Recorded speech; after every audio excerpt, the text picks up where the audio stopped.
Bienvenido a YOLO Camotes, videos de temas de interés general. A menudo les he hablado de las contribuciones o influencia que nuestro país ha tenido sobre otras naciones, ya fuese en gastronomía, música, literatura, tecnología, etc. Pero también es justo recalcar que otras naciones por igual han contribuido a la grandeza y belleza de nuestro país. Hoy deseo hablarles un poco de ello. Es por eso que YOLO Camotes tiene el gran placer de traerles el día de hoy algunas cosas que quizá no sabías que Japón contribuyó a México. Los hermanos del Sol. Cuando escuchamos decir Japón, se nos viene quizá a la mente paisajes idílicos, ciudades tecnificadas o incluso samuráis. Pero las contribuciones de Japón a nuestro país van mucho más allá, por ejemplo, que mangas y animes como Death Note o incluso automóviles compactos. En el año de 1888, durante el gobierno del general Porfirio Díaz, México y el entonces Imperio japonés firmaron un tratado de amistad, comercio y navegación, el cual fortaleció la migración de familias japonesas a varios estados de la República Mexicana, lo cual trajo no solo nuevos habitantes al país, sino además una gran riqueza cultural. Japón ha contribuido en muchos rubros, pero hay algunos muy sutiles que quizá no sospechabas, pero que al igual son muy importantes y que han marcado para siempre incluso nuestra forma de vida. He aquí algunos ejemplos que quizá no conocías. Número 1. Todos los años, al iniciar la primavera, la capital del país se viste de color lila gracias a un sinnúmero de árboles de jacaranda que comienzan a florecer. Su belleza es tan exquisita y excelsa que es frecuente ver un gran número de fotografías de ello en todas las redes sociales. Pero esto no fue siempre así. Y es que la flor de jacaranda arribó a la Ciudad de México en la década de los años 20 del siglo pasado, gracias al maestro jardinero japonés Tatsugoro Matsumoto, quien fue invitado por el gobierno del entonces presidente Plutarco Elías Calles para que plantara en las principales calles y avenidas de la capital árboles de cerezos, los cuales dan una flor color rosa. Ello al igual que las que se ven en la ciudad de Tokio en Japón o en la capital de los Estados Unidos, en Washington, en el Distrito de Columbia. El gobierno japonés accedió en donar los cerezos, pero al analizar las condiciones de clima y suelo de nuestro país, Matsumoto recomendó que en lugar de cerezos emplear jacarandas, en específico la especie jacaranda brasiliana, ya que estas últimas serían más adecuadas para las condiciones climáticas de la capital del país, así como sus colores y fragancias serían del agrado de sus habitantes. Número 2. Durante la época virreinal, de entre la mercancía que traía la nao de China cada año a la Nueva España, los objetos de porcelana eran los más apreciados. Ser propietario de una de estas piezas, incluso si estaba rota, era símbolo de gran estatus. Si bien China era el mayor productor de este tipo de cerámica, a mediados del siglo XVII, su producción y por tanto exportación a nuevas tierras disminuyó drásticamente. En ese momento fue cuando los fabricantes japoneses suplieron la oferta con diseños artísticos muy similares, empleando figuras de ciervos, garzas, entre otros elementos. Al paso de los años, los artesanos poblanos, aquí en México, adoptaron diseños japoneses a la técnica de talavera, la cual es cerámica vidriada con un característico color blanco y decorado en tono azul, el cual hoy en día es denominación de origen. Esto con el fin de que las piezas fueran igual de populares y valoradas como las de porcelana. Incluso además del diseño, se permitió que las formas de las piezas se adaptaran al gusto y la cotidianidad de la Nueva España. Por ejemplo, los tazones para arroz o té se emplearon como tazas para sopas o chocolate. Igualmente, algunos utensilios para la ceremonia del té, diseñados para el mercado doméstico japonés, eran empleados como floreros. Número 3. Ya sea por emergencia, antojo o porque el dinero escasea, ¿quién no ha degustado un famoso vaso de fideos instantáneos, los ramen? Es tal el éxito de este producto que no solo se encuentra en cualquier tienda de la esquina, también se venden en estadios, conciertos, ferias, etc. Este es un invento japonés del siglo XX, y el cual ayudó a terminar con la hambruna en Japón durante los años posteriores a la Segunda Guerra Mundial.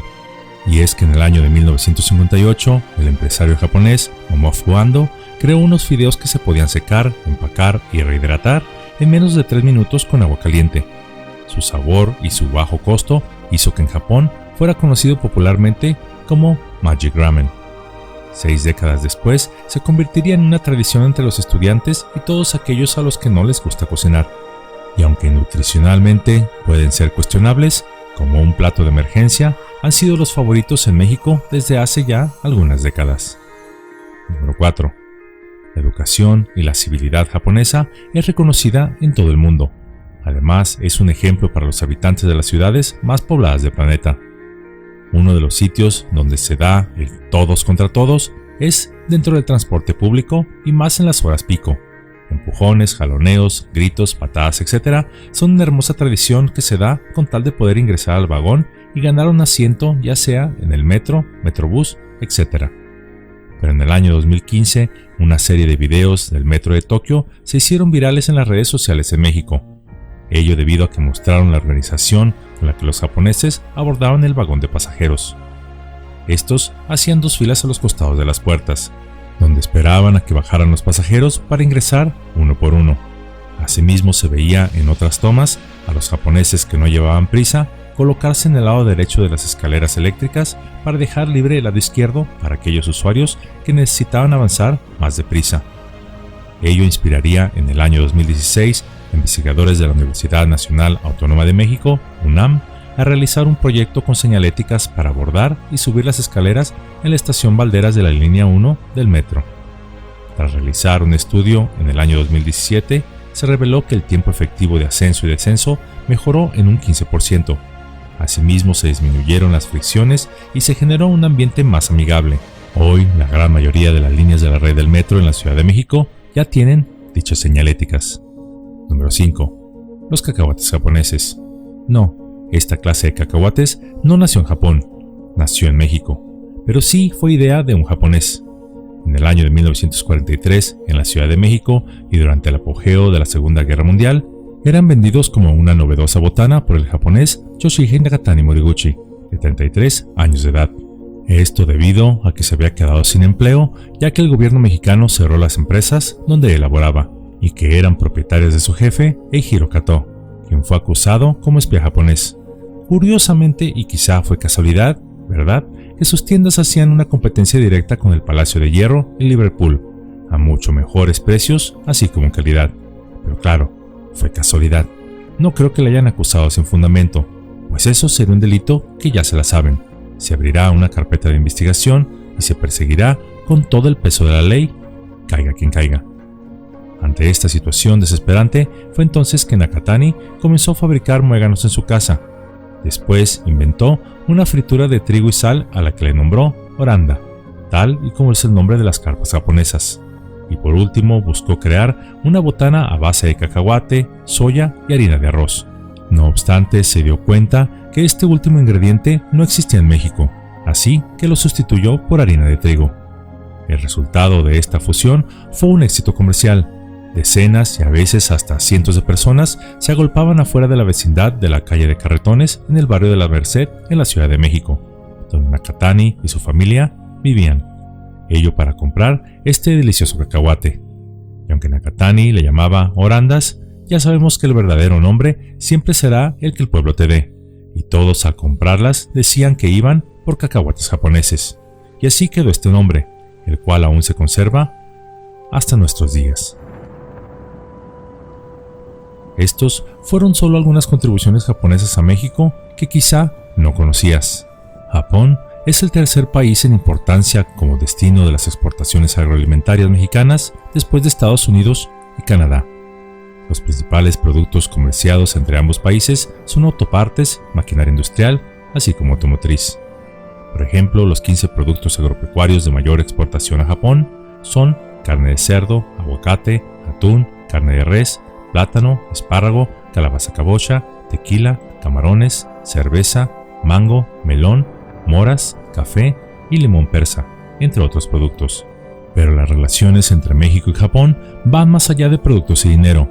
Nos unen también más de 400 años de amistad desde la época virreinal y casi 135 años desde que el gobierno del general Díaz firmó un tratado de amistad con aquel país, el primero que pudo hacerlo después de que Japón cerrara sus fronteras por muchos años. Japón ha estado presente en la historia nacional desde la época virreinal y hasta nuestros días. En el pasado les he traído algunos ejemplos de otras contribuciones que los habitantes del país del sol naciente han dado a la tierra de los hijos del sol, como cuando los soldados japoneses protegieron con sus rifles y espadas a la familia del presidente Madero en la embajada japonesa ante la persecución de Victoriano Huerta. Kingo no Naka, japonés que luchó de forma heroica y hasta sobrehumana al lado de Pancho Villa. Fusashio Takara, que formó parte de las fuerzas maderistas, así como Asahiro Takana, durante varias batallas en las tropas al mando de Venustiano Carranza. También durante los sismos que se dieron desafortunadamente en la Ciudad de México en 1985, en el año 2017 en Oaxaca y 2019 en la Ciudad de México, Japón fue el primer país que envió ayuda a México, tanto en dinero, alimentos, etc., así como un grupo de 72 rescatistas que salvarían la vida de un número indeterminado de sobrevivientes de aquellos sucesos.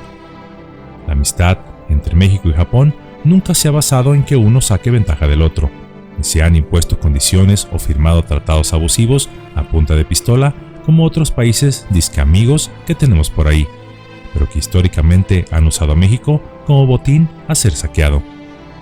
La amistad entre nuestras naciones se ha dado con respeto y admiración mutua, aunque también hubo periodos vergonzosos de la historia, donde nuestro país rompió relaciones diplomáticas con Japón e incluso creó campos de concentración para japoneses en México, aun cuando este país no representaba amenaza alguna para México.